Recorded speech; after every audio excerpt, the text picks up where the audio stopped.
How to cancel a pending payment with Chase Bank. In this video, we're going to be looking at if it actually is possible to cancel a pending payment on Chase Bank. Unfortunately, you cannot cancel a pending payment on your Chase Bank account yourself.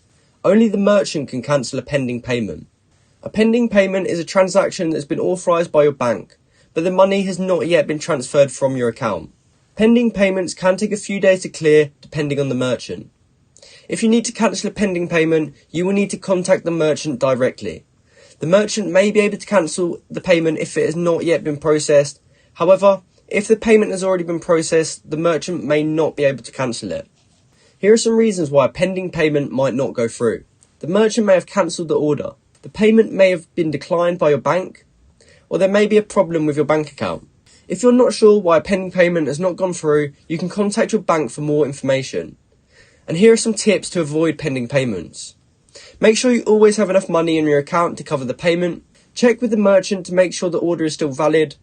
And you want to review your bank statements regularly for any unauthorised charges. So that is how you can cancel a pending payment with Chase Bank. You will need to actually contact the merchant directly to try and request for that payment to be cancelled. If that's not possible, then unfortunately you are unable to cancel that pending payment.